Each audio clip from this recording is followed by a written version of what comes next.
righty, well, good evening, everyone. Welcome to the Tuesday, March 7th, 2023 Pembroke School Committee meeting. If you would all rise, we're going to say the Pledge of Allegiance. I pledge allegiance to the flag of the United States of America and to the republic for which it stands, one nation, under God, indivisible, with liberty and justice for all. Thank you. I'd like to welcome our guests joining us tonight. Obviously, with some big budget talk along with some other things going on, so we welcome you. If there are any questions to our viewing audience, just want to remind you that questions can be emailed to scinfo@pembrokek12.org, and we will do our best to respond as they become topical. With that, no adjustments to the agenda. We're good there. Communications, we're good. Approval of bill schedule has been done. With that, I will consider approval of the school committee meeting minutes of both February 7th and February 14th. So moved. Second. We have a motion and a second. Any further discussion? Seeing none, all those in favor? Aye. The ayes have it. Thank you. With that, we will move into the superintendent's report. So I am going to take the items in my report out of order. Instead of making the folks in the audience sit through the presentations we're going to do tonight, I can judge by the sweatshirts and the baseball hats that you might be here for the discussion on 8th grade waivers for lacrosse. So I just, when we had talked about this at the last meeting, we talked about the numbers and keeping an eye on the sports registrations for those two sports. So in speaking with Brian, the base number that they're looking to get for both boys and girls lacrosse is 30. When they had the interest meeting, they were pretty close to that number. And what we discussed last time was me giving you an update of where the numbers are at right now, which I'm happy to do, and then to remind you all that spring sports night is tomorrow. So registrations do go up slightly after that. So as of this morning, there were 22 boys registered for lacrosse and 25 girls.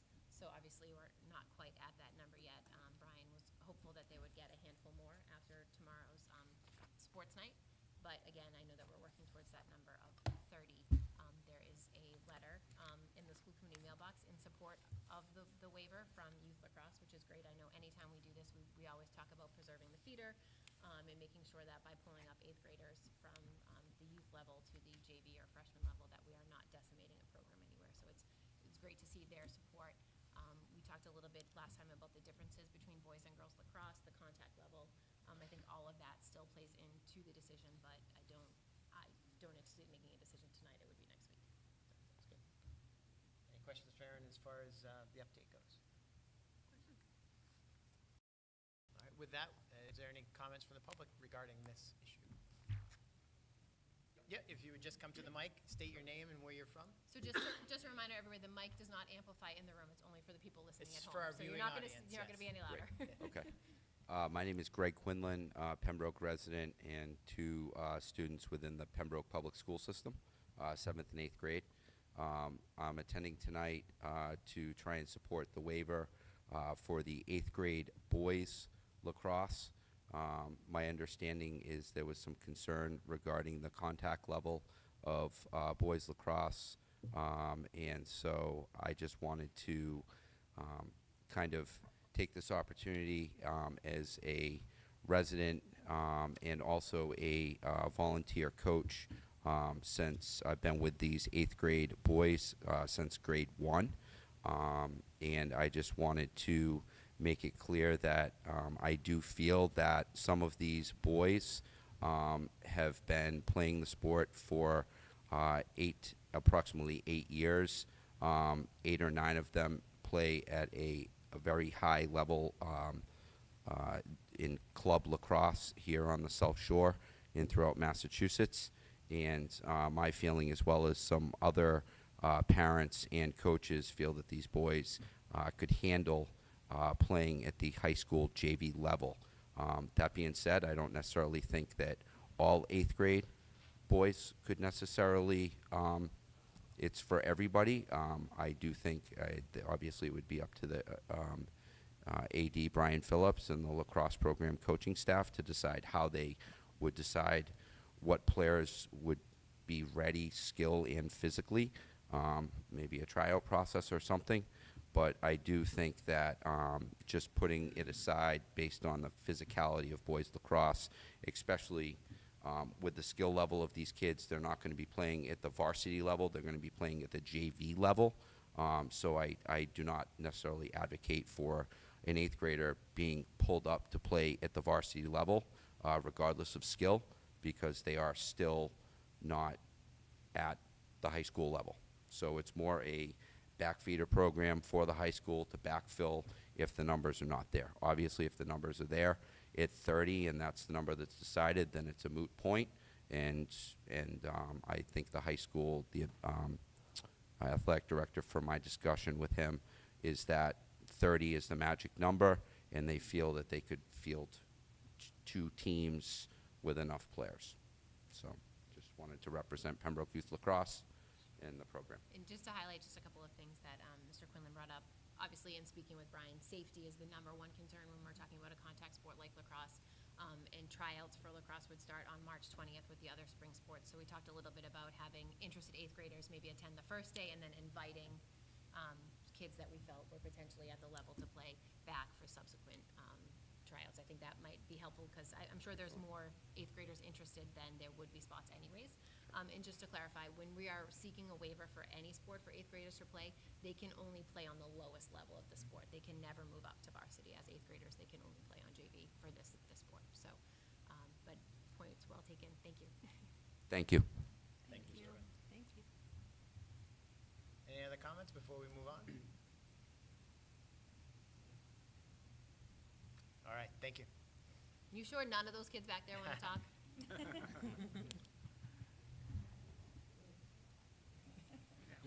All right, just put it on.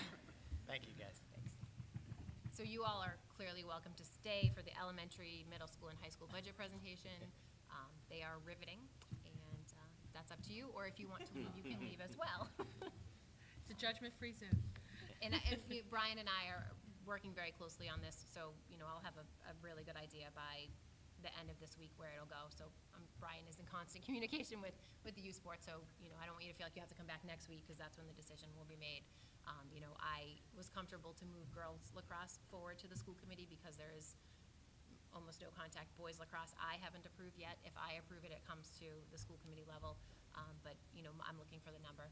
Brian has assured me the safety is the #1 concern, so I just want to make sure that we're not disadvantaging current high school students by taking 8th graders on. So depending on where that number's at tomorrow, we'll go from there. I don't want you to feel like you have to come back next Tuesday night. I'm sure you all have more things to do than this. So thank you. Thank you, guys. Thanks for coming, folks.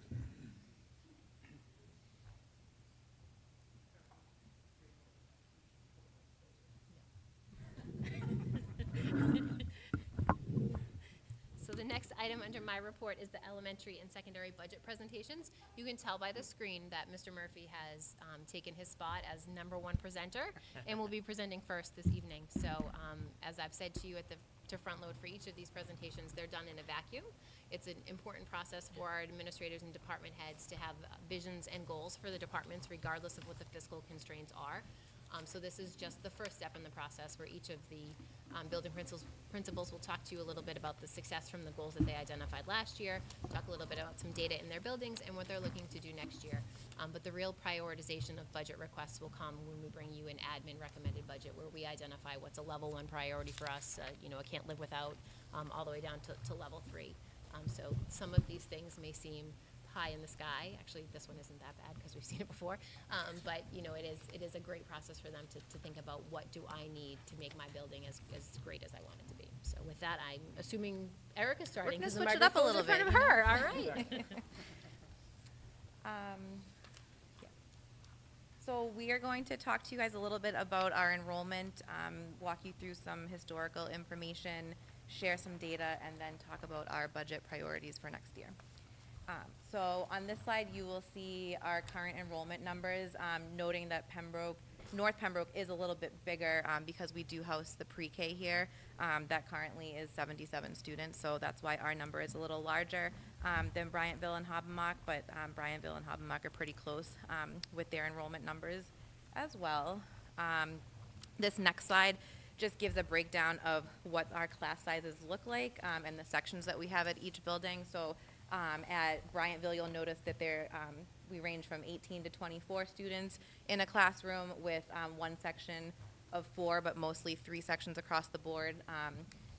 Hobbamock is similar, but we have 3 sections across the board there. North, we do have 2 sections of 4 in our kindergarten and our 2nd grade. Looking at next year, the projections don't look much different.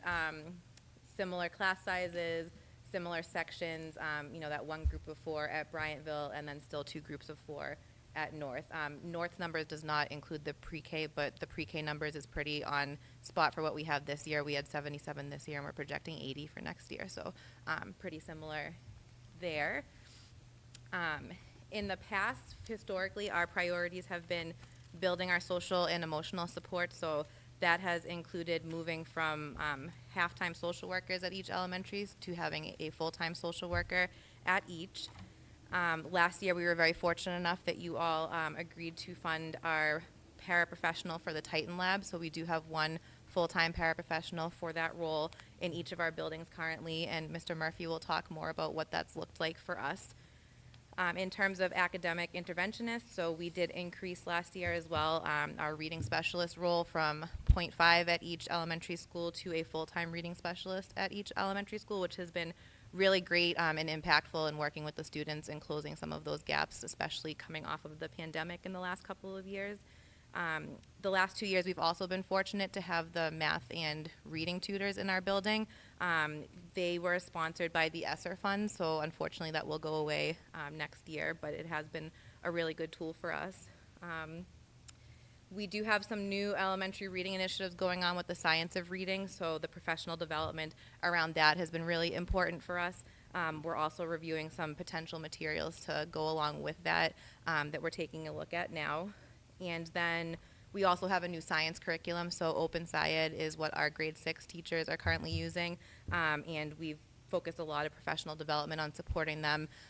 They have used one unit of light in the past, and we're now introducing a 2nd unit for sound, so that does require some additional professional development for them. Mr. Murphy? Perfect. Thank you, Amanda. So the one thing we recognize is that this board actually changed over the course of the year a little bit. Welcome, Mike.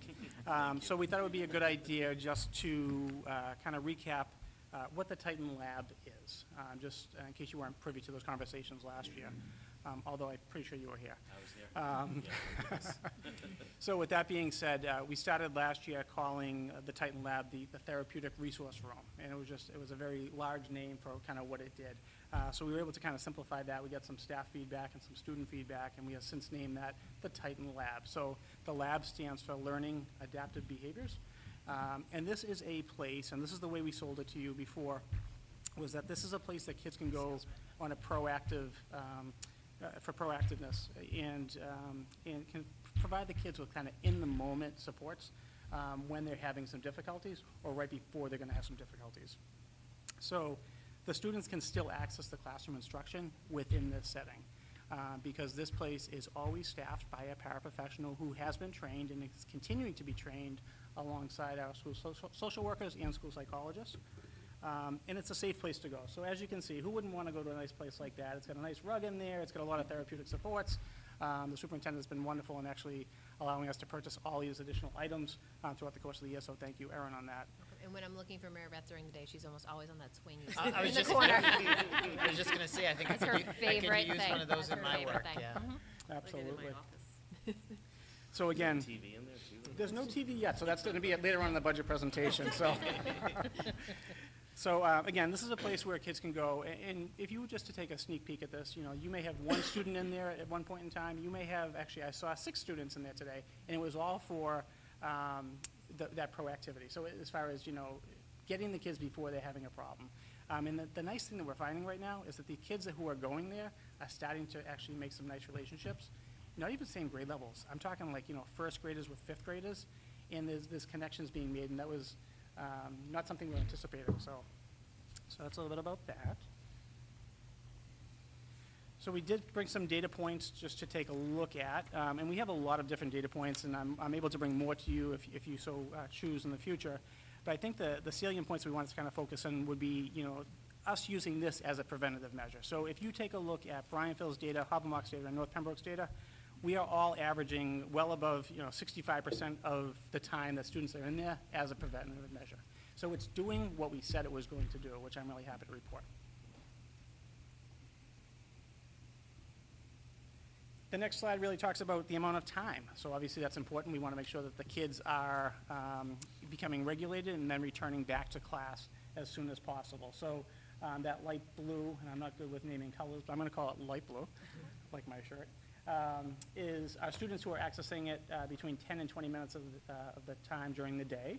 The orange is for students accessing between 20 and 30, and the yellow or the gold is more 30 minutes plus. We are able to break it down even further than that. I thought for this slide, you'd like to know that it is used for short increments of time to get those kids regulated or proactively regulated so they can actually attend to class.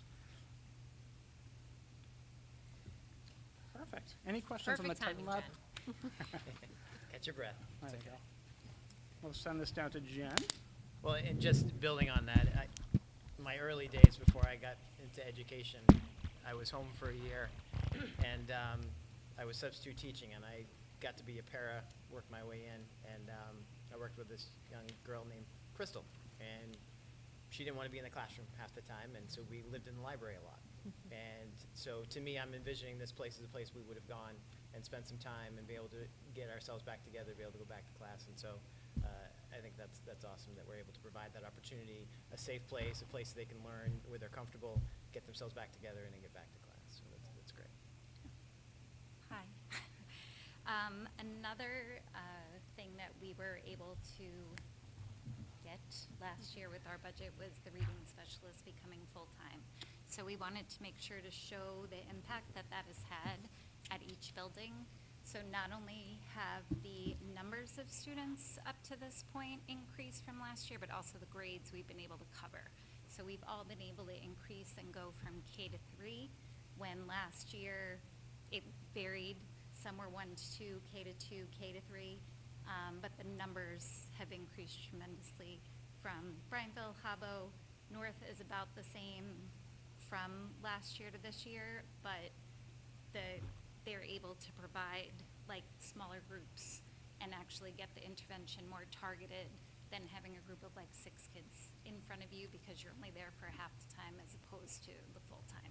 So that's had a great impact. This year, our priorities with all of the new information from this year would be to continue the science of reading. We're looking at the purchase of materials and targeted ongoing professional development. We would love, at least with the loss of the interrupted learning tutors, we would love to have even a half-time math specialist to implement that similar style of model. We would like to maintain our Titan Lab professional, paraprofessional. We need to, we've been vetting social emotional curriculum incorporating a piece of the anti-bullying, which we've been working with the social workers and the mental health staff throughout the year, vetting the programs. It looks like we found when we were thinking the 3 schools together would be about $8,500, but we do believe we could fund that through grants if we needed to. And then continue the rollout of the Open SciEd program. Last year, we started this at grade 6 with 1 unit. This year, they added a second. Really, the full implementation is 3 units. And then also, we'd be looking at expanding it past grade 6.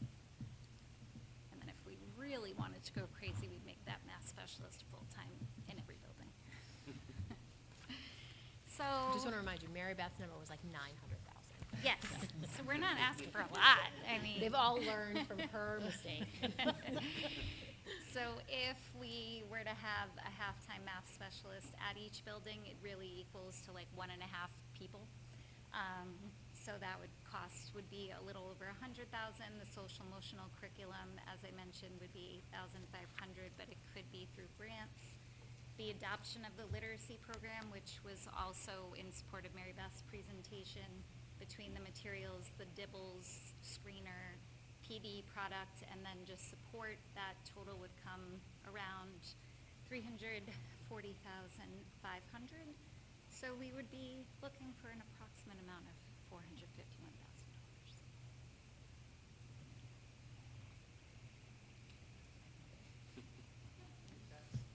Questions for our panel? Susie? Yeah, you know I always do. I see that face, yes. I wrote them down, and you answered some of them, so it's not as bad as it looks. Question for you, Mike, you talked a little bit about gathering some more data. I would be interested in like short-term and long-term data to measure the benefits of these labs, to see if like, I know, I use the nurse's office as an example, but we have frequent flyers. And I'm sure you're gonna have some frequent flyers to these different labs. And, you know, as time passes, do those frequent flyers visits shorten in their time period? Do their moments of possible escalation, have they been lessened? And are we seeing frequent flyers not as frequently visiting? I'd like to see that type of data to continue to support it if it's available. Also, as we talk about the specialists, you know, the reading question I had was answered. I certainly understand why you're asking for the .5 math specialist, but it made me think about back in the days when my youngest was here and we had, I forget the name of the group, but upperclassmen met with the youngclassmen and they did like math things in the morning for a while. Does that still happen? It does not, but I remember we used to have it in the library. You know, and Math maniacs. given Oh, the world, math maniacs. And, you know, and is there something comparable to that, even tied to the reading, if from a budgetary perspective, you know, and I'm not saying something's happening or not happening, but would that be something we'd consider reintroducing to a new group of students, which might help us, given, you know, again, that money's not there, something just to kind of put on the radar. And I think that was everything I had for elementary. See, that wasn't too painful this time. And we can definitely get you those data points. We actually built a data collection system, and all of those things that you just spoke about are really easy to capture down to the student level. So we'll be able to get that to you. Great, thanks, because I think especially as we explain it also to the parent population, so they can encourage their students that this is there, because sometimes, you know, I forget sometimes how engrossed and fortunate I was that I live around the corner from like you, and you know, we can have conversations, but not everybody has that opportunity. So I don't know how we discuss it and promote it to the family so that the students know, but I'm sure you're giving them tours and things when we have our open houses, but just ways to encourage the use of it because it's put together beautifully. It's really nice, so thank you. I actually have no questions. I mean, it's a great presentation. I appreciate all the information. You answered all of my questions that I would have had, so that's it. Thank you, Sue. Mike? I don't think I have any questions either. This was pretty clear, and I think I was on the other side there when I first saw a presentation about the Titan Labs, and I thought that was a really great idea at the time. So I'm a supporter of that. I think I could have used that myself when I was in school. Thoughts from you, Dave? No, I'm good. Again, similar, I've sat through quite a few of these, very clear, very concise, straightforward, so thank you. Appreciate the time. Thank you, guys. We say maintain the Titan paraprofessionals, so that I didn't see any financials behind that. So basically, that's currently. So that's in That's our in our current maintenance budget, of right. effort budget, Yeah. yes. Okay, perfect. Awesome. Thank you all.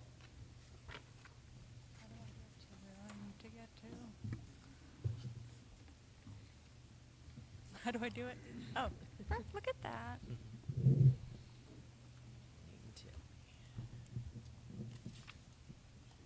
All right, perfect.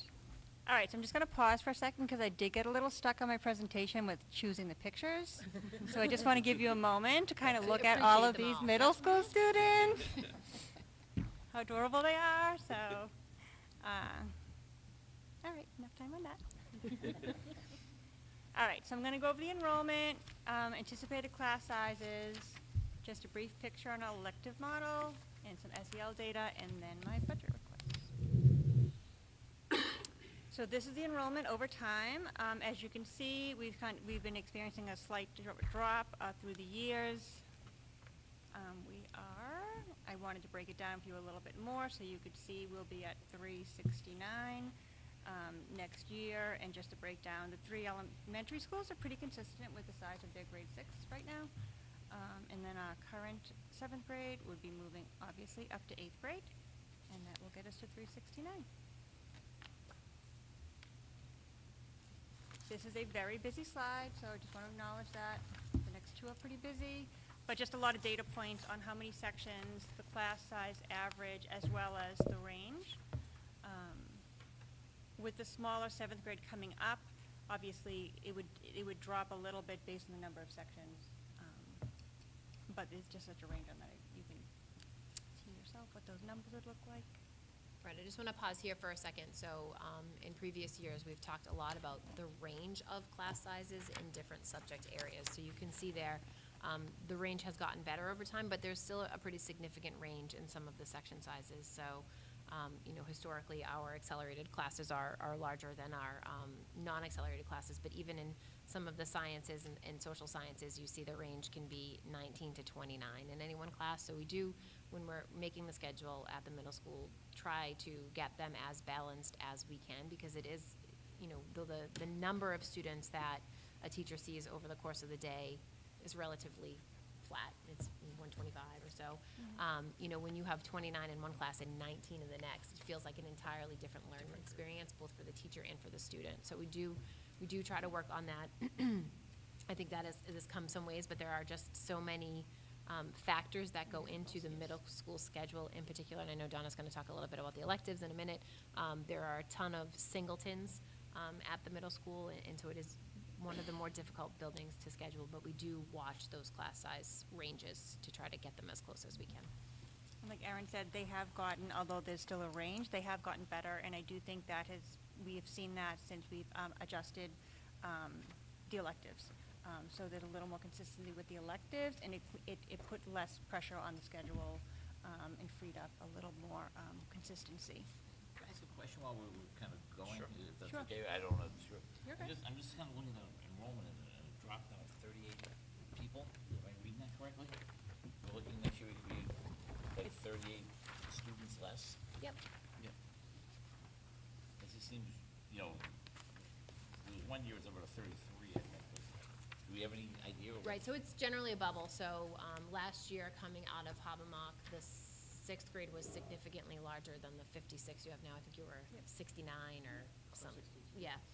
So it is a bubble going through. And as Erica referenced when she was presenting, we have 2 bubbles here at North in a great place, right? So having a large incoming kindergarten is a great place to be, which means, there's younger families moving into town and our numbers are larger. But, a drop of 30 students is significant, but it is generally attributable to a bubble that has just gone through. So the 6th grade, as Donna called out in that last slide, is pretty consistent across the 3 schools for next year, for the upcoming 7th grade, but there was a bubble in there last year. Thank you. Sorry, Don. Sure, ask away. All right, some more class size data.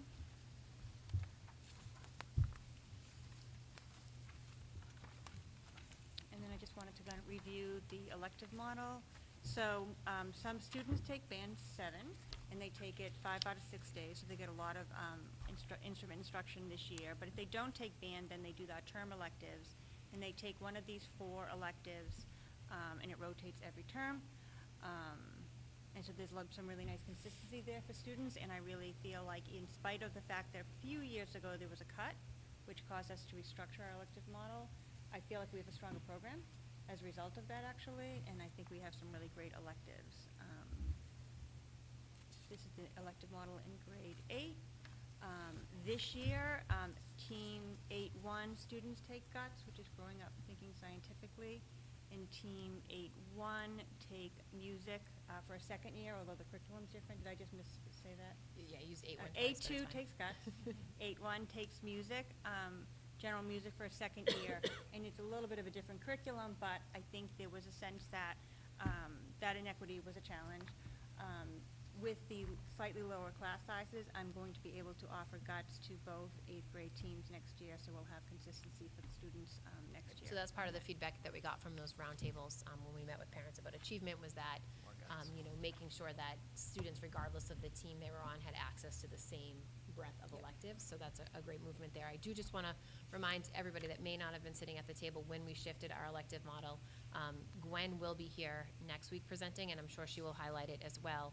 But we had the conversation with her at the time around, what is the preference? Is the preference that you have a smaller group of students that take a music elective, or that all students are exposed to some level of a music elective or an art elective? And so obviously the direction that we moved in was greater exposure to all students instead of the more depth of knowledge, because we were offering rock band and a couple of other really unique electives, but there was fewer students getting captured in a music or art elective. Now all students in grade 7 go through both a music and an art elective, and as Donna said, in grade 8 moving forward, they'll still go through an art elective, but students will have the opportunity to take that guts elective as The well. other part that was an unexpected bonus is that students used to have to pick to take chorus or band or orchestra, which put a lot of pressure on the system, but, it was something that was valued at the time. But with the adjustments now, chorus and orchestra are now enrichment through Titan Time, so we have students taking all 3, which wasn't possible before. So there's some fluidity with that just wasn't possible before. So we have kids doing multiple. Right, and I know Gwen will highlight her numbers. Yeah. It's not an ideal model through Titan Time, right? Because students have the opportunity in Titan Time to meet with their academic teachers. Many students choose that over chorus or drama or some of the other options during Titan Time. So I know Gwen will kind of dive further into that next week when she's here. So. And so last year, we started off the school year with .5 social worker, and then I think mid-October, the school committee offered to add another .5 social worker, so I had 2 half-time social workers. Right, we use that. So I wanted to share some social-emotional data with you on what did that look like. This year, we have a full-time social worker, and the consistency for kids and staff has really made a difference, so thank you for supporting that initiative. So you'll see that last year there was a little bit of a bump in counseling minutes for our special ed students. This year we've gone down a little bit. What's interesting, and I didn't put this up there because it wasn't apples to apples, is that the 2020-21 SPED numbers, we're seeing that rate of need at the general ed level. So even though we're seeing a little bit of a drop off in the special ed counseling minutes, what we're seeing is an increase in the general ed students that need support regularly through counseling.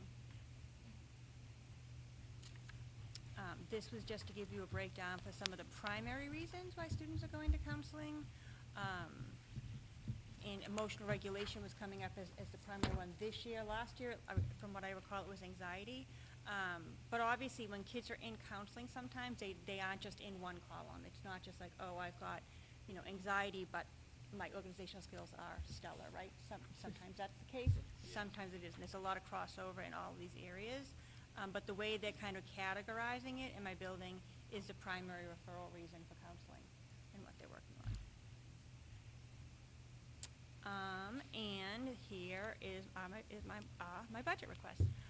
So as Mike had talked about the labeling of the Titan Lab, and the high school has the Compass Room, I was trying to find a title that kind of bridged that to make it more likely that you'd support it, but also importantly, for the families consistently to see the thread through the elementary into the middle, into the high school.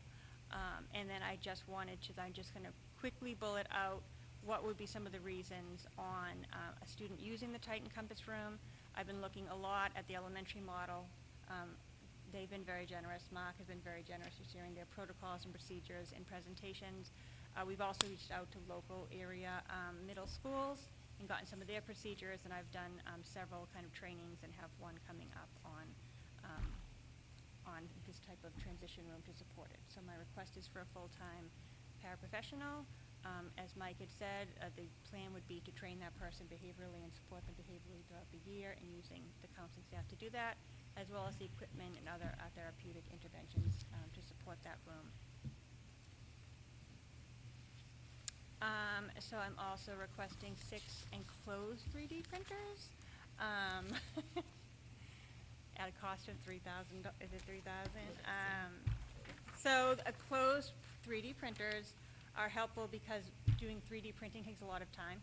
And then they're often left in the room and they're printing these things out, and there's a little bit of a safety issue, and the STEM lab teachers feel like enclosed printers would be safer.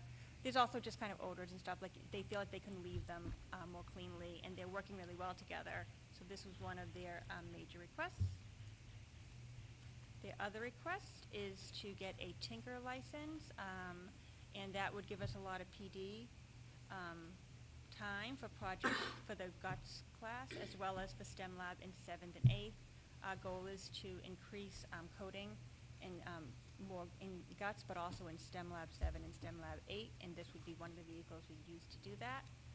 Again, some of the feedback we got from the achievement roundtable was in regards to coding at the middle school and getting kids interested in starting in that, so that we are building a better feeder for the programs that we offer at the high school. Yeah.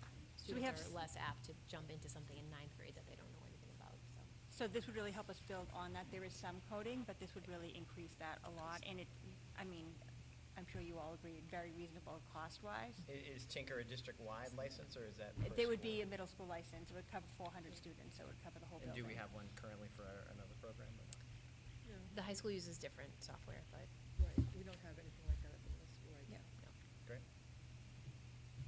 And an additional water station at the lower level. So we have a water station outside the cafeteria, and it is a very popular water station, and the water there is remarkable, really. Magical. And You it's said a very magical, I popular think. spot at the middle school, and the 8th graders love to come upstairs also and enjoy the refreshing water upstairs, and I'm hoping the water is equally as refreshing if we get a station downstairs.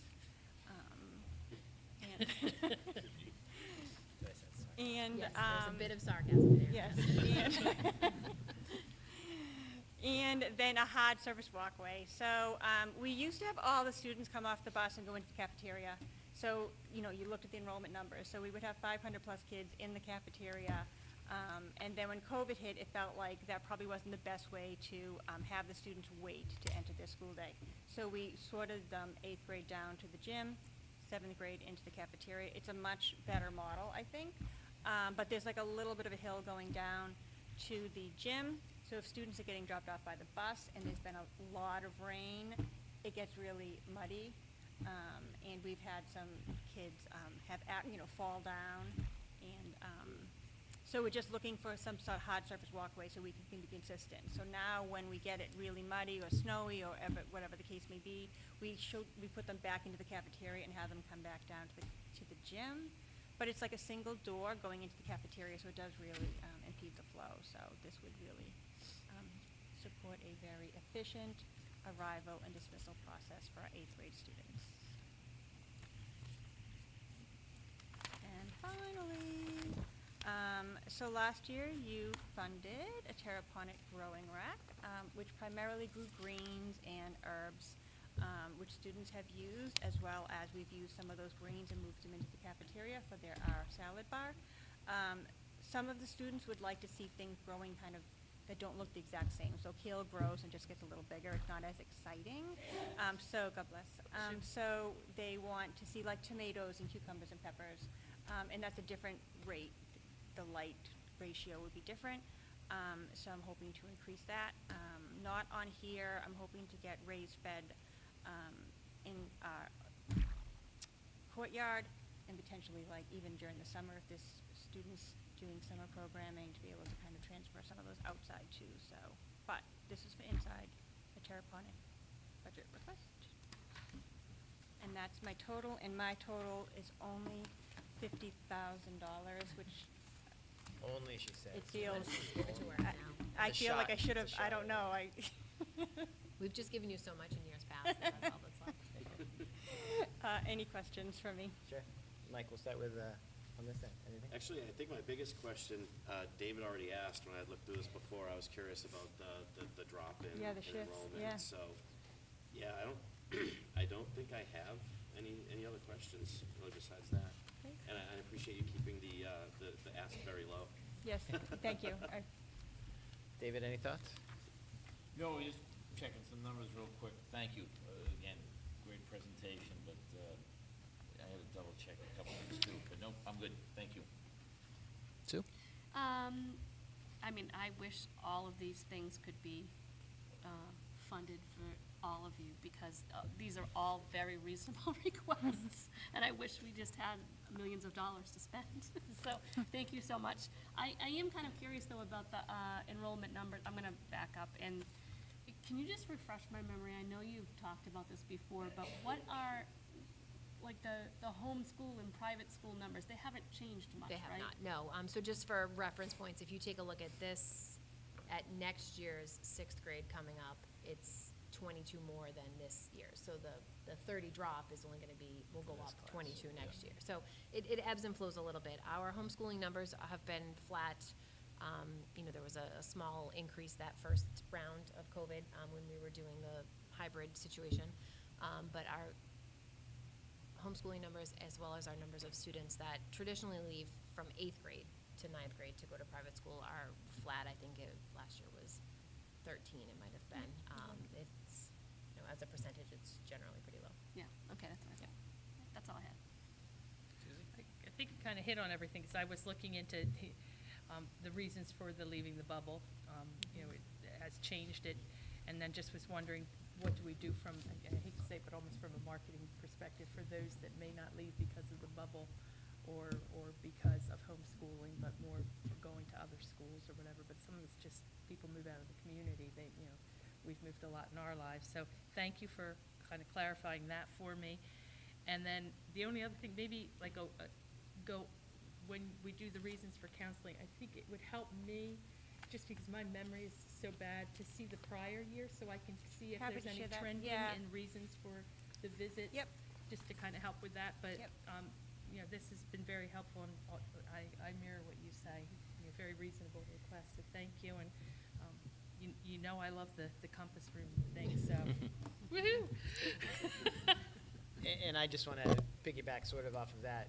If we could see, and I think the numbers for the special ed program are great, but the general population of those that have needed counseling, Yep. especially as we've come through, or as we continue to move through past the pandemic, where the needs are, have we addressed those? Are they trending down? Are they trending up? Where the need is, so maybe some support statistics behind that as well would be Yeah, helpful. so this year, I don't have any solid data. I think the Yep. previous year I wasn't tracking as well, but this year we were tracking it in detail, so I Sure. will be able to get you that moving forward. Yeah, I think that'd be Yeah. helpful, just as Yeah. we continue to Helpful for us support too. resources Yeah. for social and emotional. We're gonna wanna kind of see where that needs to go, and Yeah. continue to see that. Hopefully, as we talked about earlier, we're starting to see stronger academic components coming out of this. As we're providing these strengths emotionally, then they're able to study better, and scores improve. So this will be important data as we continue to move forward, and something I think to think about as we do that. So, thank you. Thank you. Hiding over here.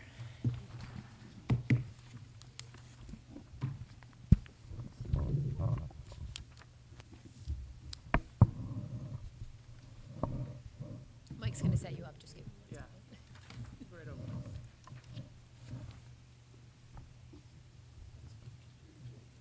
Do you want one of these? No one ever really needs to ask me to talk loud. We could share. I'm all set here. This is wonderful.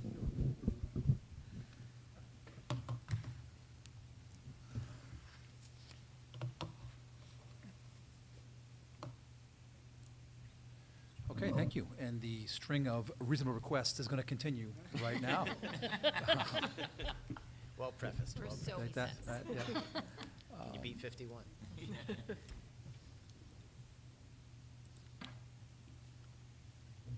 Okay. Scroll. Just scroll with the scroll. Just scroll. Yeah. there. Gotcha. Crying out loud. Okay, so I will follow a similar pattern to the other principals. I'll talk about our overall enrollment, our historical trends, and then our current class sizes. I'll then shift into the budget priorities for the high school for next year, followed by a slide for each priority justifying or providing a rationale for each of those priorities. And then I'll even do a little bit of forecasting for some of my thoughts for the following year.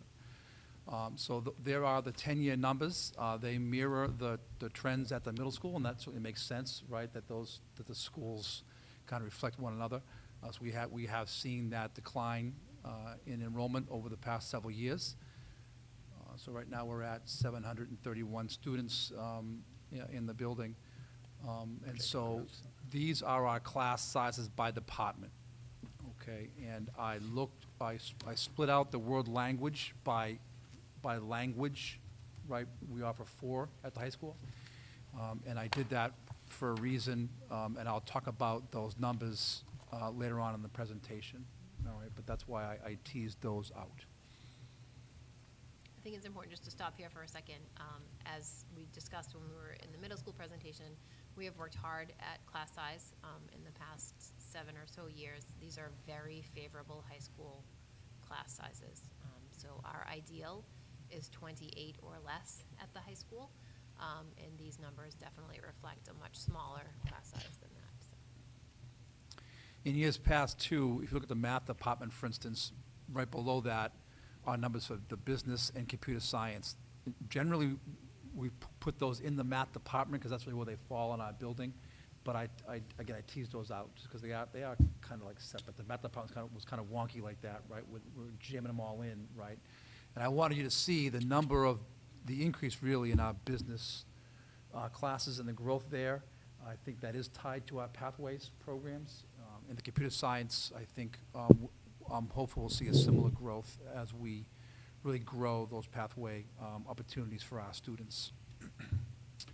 And speaking of which then, as I think about the priorities for the high school for next year, there are really 4 requests there, 2 of which are tied either directly or in some way to the pathway programs. The first one is the $6,100 price tag for resources and for training for the biomedical and the the environmental engineering pathways. I think as Mary Beth presented last month, certainly there's a larger cost associated with rolling out those 2 pathways, but we were fortunate enough to get the grants from the 1-8 Foundation. And so Mary Beth did include that $6,100 tab for the professional development. That's for our teachers to get trained in Project Lead the Way and so forth. I wanted to put it in the high school budget as well because I think it really belongs there, right? So, and I think that is a priority for us. Similarly, the second one there, the addition of a full-time paraprofessional is required. It's kind of a necessary requirement based on student needs. Jessica had that in her presentation last month as well, but I wanted to put that in there, that we will need an additional paraprofessional, inclusion paraprofessional in our classrooms. The next one is an increase in the line item for student activities of $25,000. That line item there encompasses our, just what it says, our after-school student activities, right, our clubs, our extracurricular activities, the cost to run and to staff those. And on a slide coming up, I'll explain exactly where that money would go. And then finally, this was a request for last year as well. It ties into our pathways of digital arts and computer science, and that is the addition of a technology integration specialist. As this committee knows, 2 years ago now, I think, we added one, Mike Tinka, on board. And I know that Brandon is scheduled to come in next month, and he feels a need to add another one. Certainly, Mike has done great work, but as I think Brendan has said before in this committee, that department perhaps is taking on a lot more work than their roles may express, right, their job descriptions, and having another tech specialist, a tech integration specialist, would be really helpful for that department. And so, as we just kind of look at each one of those then in a bit more detail, all right, the money for the Project Lead the Way grant does align with the district goal for academic achievement. It is necessary for us to continue our growth of our pathway programs, biomed and engineering. As I mentioned, much of the cost of that has already been absorbed by the 1-8 Foundation grant. And I just want to give you a little bit of a shout out to Mary Ellen Gates, first of all, at the great work she's done this year in getting students interested in the 3 pathways that were rolled out this year, given the fact that when they were freshmen, right, this was not a thing, and so getting into a business management pathway didn't become a thing until they were seniors. And so she really did a great job working with guidance, identifying those kids whose transcript already indicated that they were already on that pathway, even though they didn't know it. And so it became a real hard sales pitch for students to kind of work towards earning that designation. And 24 seniors were identified as being on the road to earning that designation in one of those 3 pathways.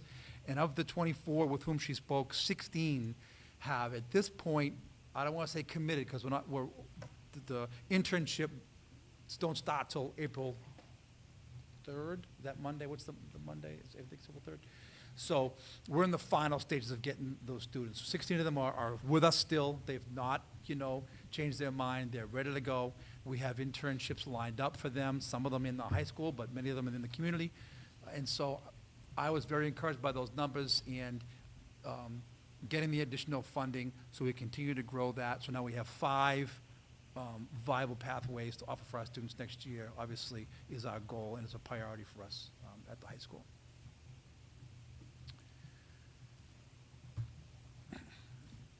Another priority I asked for was the full-time paraprofessional. Again, it aligns with the district goal of academic achievement. It is required based on student needs in plans, either IEP or 504. So that kind of inclusion services that are needed. And I added some of our support numbers here, which I do traditionally. I put it early on in the presentation, but because this really justifies the addition of the paraprofessional, you can see there the number of students that are on an IEP in the high school. We are at 13%. That's an increase of 2% over last year. The number of students that are on a 504, we have got 58 throughout the 4 grades. That's 8% of our student body. That has remained flat. It was at 8% last year as well. And then I just added some additional data with our students, our English language learners, either our former English language learners or our current English language learners. It's less than 1% of our population at the high school. However, because of the specific needs in those IEPs and 504s, the paraprofessional is needed to support students that are coming from the middle school.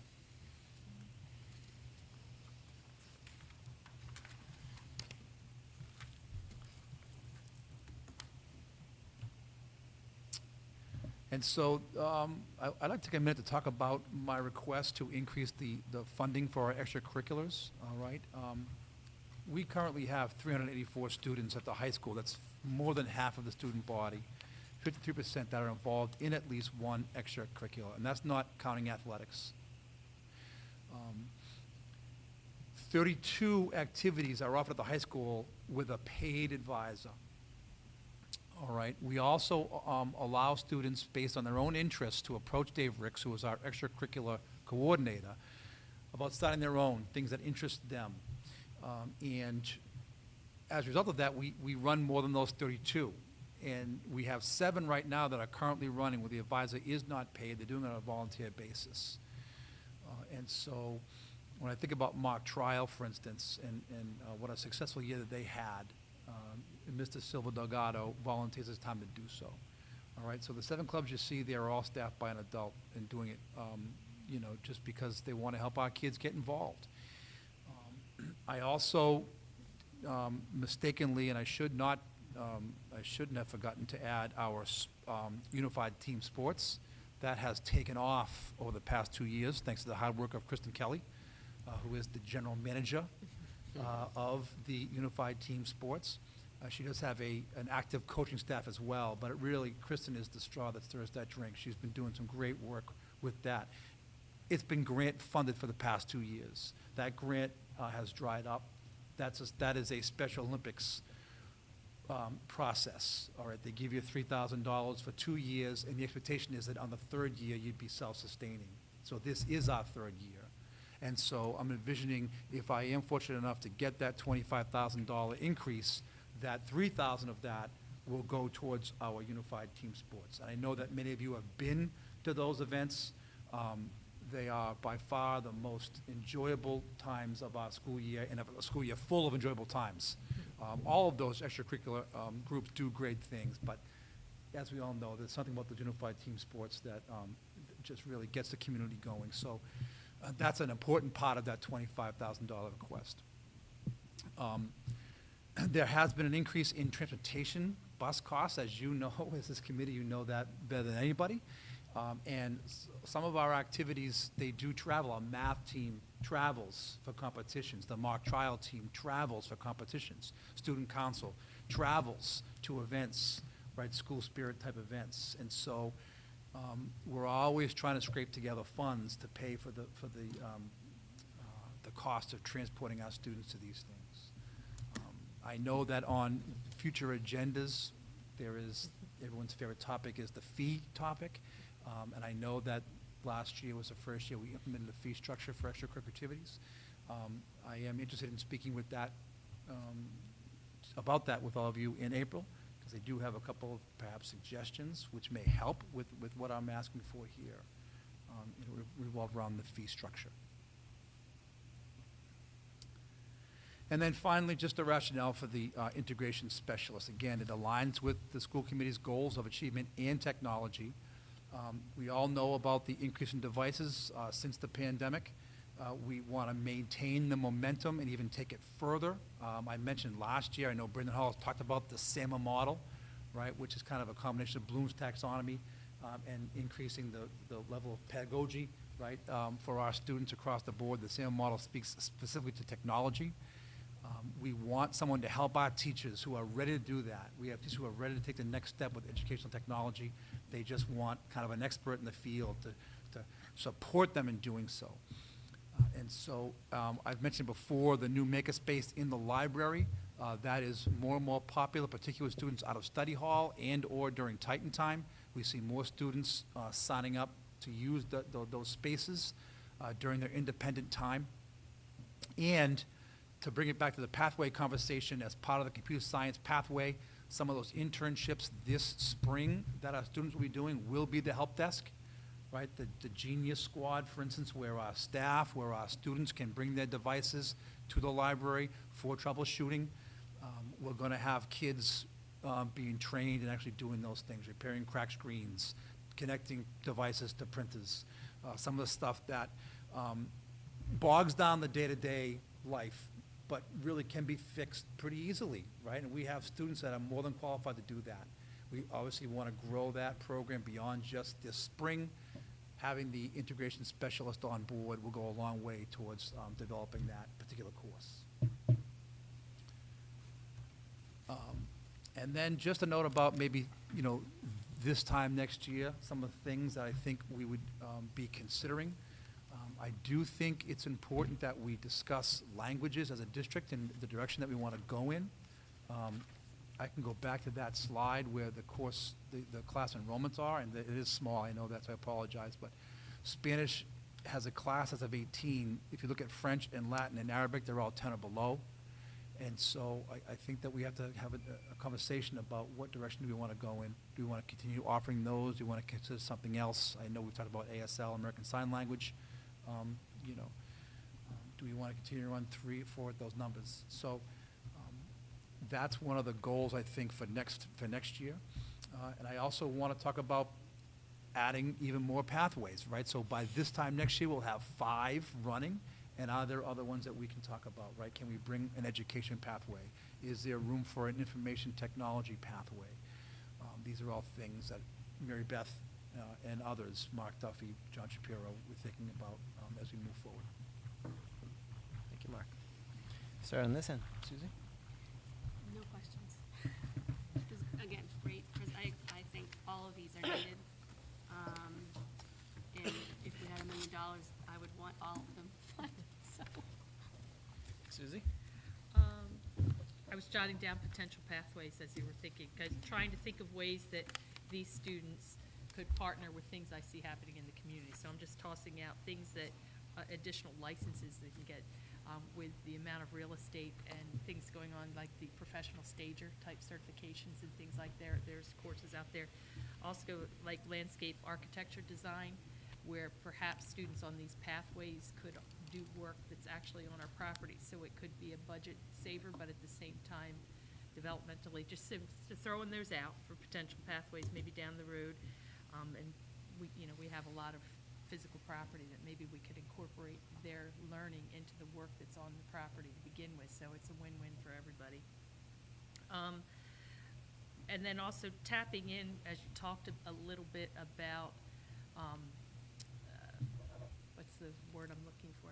It escaped me, internships.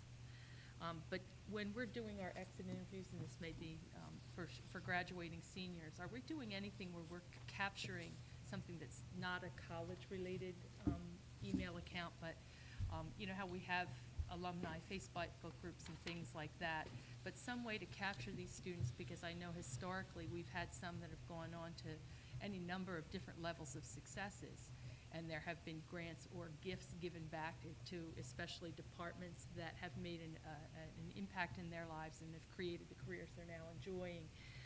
Are we able to incorporate at the time of that exit some sort of way to do a constant contact update? I don't know if we do class reunions. That's not something I hear about here. That sounds like maybe it's more of a Jersey thing, 'cause They do but it. do The they do students them? organize it Do on their they? own. It's not a school thing. But we might want to tap into that resource to get them, bring them back around, because especially, I remember when I was younger and more energetic, I was pretty involved still with both of my school communities to try to kind of give back from what I've received and the wonderful life I'm enjoying. So just something there, but that, again, these presentations have been so clean and succinct. I don't really have questions, but more of a just, oh, this makes me think of this, so thank you. It's a lot of work to put this in. Oh, one other question, because you talked about your pathways, and you're talking about doing things that would feed feeder programs into his pathways. When you're developing this, I'm assuming you're already communicating and figuring that out. So thank you for that too, because it was clear, but I just wanted to kind of pat you on the back for that. This is working. It's working. So thank you, guys. Thank you. Just a quick question. I just want to make sure I have this right. So on the Pathways program, the grants are covering most of that, and you're just looking for 6,100 for those two, the environmental engineering and biomedical science? Just a pittance, Mike, that's it. Just a little bitty bit, that's it. And are these grants permanent, or for a certain amount of time, or is it every year you have to reapply? They're 3-year grants. 3-year grants, The big okay. ones are 3-year grants, and then there's a small one. Okay, and then I assume in the coming years, you wanted to expand that program, that there would also be grants available for that as well? It gets a little trickier. So, once you get to that stage, like Mark had referenced earlier, they're expecting you to have been able to absorb some of that into your budget. At that point, by 3 years, you're hoping that you have the capital that you need, so some of the bigger expenses in that budget have to do with hardware, Yeah. big machines for the manufacturing, CAD/CAM type courses that are coming down the So road. it's sort of like giving you kind of seed money until you can kind Correct, of grow it. yep. And a lot of scale it the, a little bit. the training, some of the training and the courses are covered, but we still have contractual obligations to pay teachers for the time that they're spending outside of the classroom, outside of their contractual day. So that's where that 6,100 or some of those fees come in. Okay, sounds good.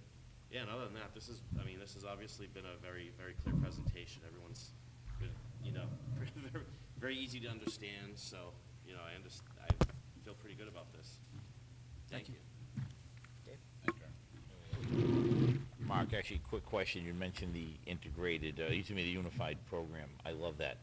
You said it was a $3,000 grant for 2 years, so we need 1,500 to make it run for a year, or no? So it was 3,000 the first year, 2,000 last year, and now it'd be nothing in year 3. So, but so what Kristen did was a lot of fundraising to get it back to 3,000, right? So it's about $3,000 a year to do it. This past year, we had $2,000 from Special Olympics. She fundraised to get the 1,000 back, to get us to 3,000. Okay. So But she the needs- cost is about $3,000 a year to do it, between the bus, uniforms. There's usually a stipend for the coach, but she has not been doing that, obviously. Banquet stuff for the kids, Right. Let me take this offline with you, if you don't mind, later on. I've got a couple ideas. I deal with some restaurants and stuff that will help fund some of that stuff, like if you do a banquet. They'll donate the food. Some people, if you put a name on the shirt or, whatever it turns out to be, some will just do it out of the goodness of their heart. So I think, you know, I just wasn't sure if I was looking for 1,500 or I was looking for 3,000, but maybe I'll talk to Kristen and see if we can figure out. So thank you. Thank you. Great job, as always. Just follow up. So we talked about the 32 activities that are paid stipends and 7 that are not. What's the criteria that the 32 were paid and the other 7? Is there a criteria how that works, or? So that's a great question. It's one with which Dave struggles each year. So there's a pot of money and X amount of positions to fill, and so some of those stipends are higher than others. So he does have to balance that budget, and so at the end of each year, the teachers submit an end-of-the-year report, or the advisors, how many kids were involved, what they did each month for their meetings, or if they met more than that. He's trying to get an idea of the viability of it, right? The reason why mock trial, for instance, did not run this year was because early on in September, there was no demand for it, no sign-up for the kids. I don't know what happened there, because once they found out it wasn't running, they came out of the woodwork, they wanted it to run. Unfortunately, Dave had replaced that with one of our computer science clubs that was not paid. He then moved that in, right, there was money in the account to fund that. So it's a one in, one out kind of a thing, right? So I'd like to be able to have additional money there where those clubs that do prove viability and sustainability year after year, they get paid. I look at, for instance, Ultimate Frisbee. That started about 5 years ago. Ned Gould, one of our history teachers, is the advisor to that group. It was volunteer for several years. But because it was sustained for so long, and then one of the clubs, I forget now which one off the top of my head, was petering out, Dave just kind of moved it in, you know. Same thing with the MC International. Lynn Place started that several years ago, volunteer. A club that had been paid for a number of years no longer was running. The demand from the kids wasn't there, so Dave just slid it into the paid list.